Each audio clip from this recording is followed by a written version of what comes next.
welcome to Maths for Life Key Skills again. This is the follow-up to the video about FDP, which is fractions, decimals and percentages, and we were looking at subtopic on percentages of an amount without a calculator. Today we're going to look at the same topic, percentages of an amount, but this time around with a calculator. Okay, so I'm going to show you using this previous example we used before with a calculator.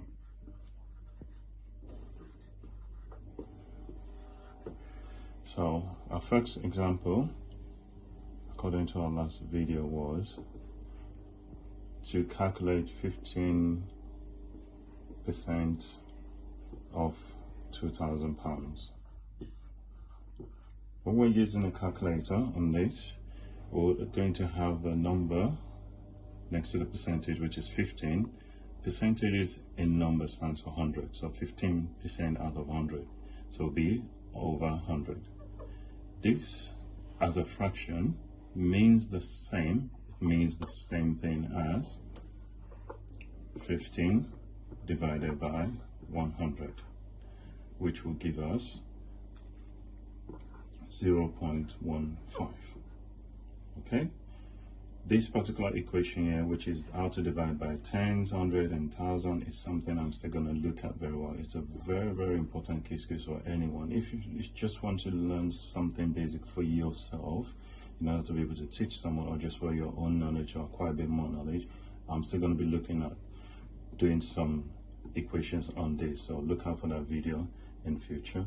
But where we are now, when we divide 15 divided by 100, how I did this, it's not mere. If you type this on a calculator, this is what it's going to give you. And how this works is, when you're dividing by 100, tens or thousand, your answer becomes lower and you can count towards your left hand side. So we've got 2 zeros next to the 100. If I move it 1, 2, then this is where the decimal point has moved to, then I put another 0 next to it. That's basically how it works, and that's how I got that. But if you try this in a calculator, punching into your calculator 15 divided by 100, you're going to get that. Next step is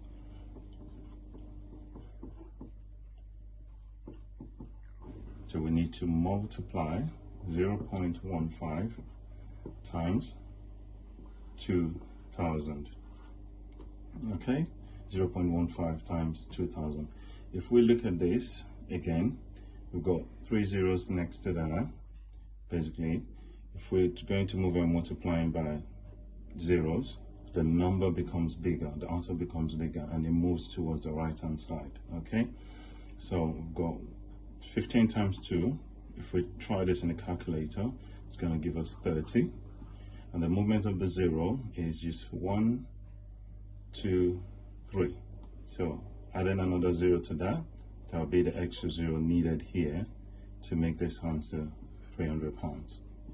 So if you look at 15% of 2,000 on your calculator, you could type this in your scientific calculator and just put 15% of 2,000. This is what it's going to give you. Okay, hope this is fair. We're going to look at another example now quickly. From our last video, we did look at another equation, which is 26% of £1,000. So we're going to do the same here, but with a calculator. So we've got 26% of 1,000. This was the same example we used when we did percentage of an amount without a calculator. So we're using the same example so it's clearer to everyone. Okay, there's no confusion. Now, if you have to follow the same step again, 26 out of 100%, which means the same is written the same way as 26 divided by 100. Now, just as I explained earlier, the movement of the numbers of zeros you have next to the 1, which is 2, and when you're dividing by tens, hundred, thousands, 10,000 and all that, your answer becomes smaller to the original amount. You go 1, 2, your decimal stays here, and you add another 0 next to it. So your answer here is 0.26. So 26 divided by 100 equals 0.26. Next, the next step is 0.26 times £1,000. So we're trying to do this. This is the final step to find out what is 26% over 1,000 using a calculator. So all you need to do in your calculator, is scientific or whichever calculator you go, is to type in 0.26 times 1,000. Same thing again, process. If you're multiplying by tens, thousands, or tens of thousands, and so on, your answer becomes bigger. So you're counting, you're moving the decimal numbers according to the number of zeros you've got. So we've got 3 zeros in 1,000, move 1, 2, 3.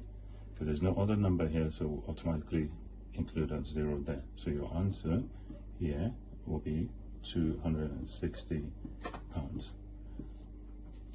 Hope this is a lot clearer. Maths is fun, and I hope you enjoy this. Okay, like, share, subscribe, and we'll look forward to the next video. Thank you.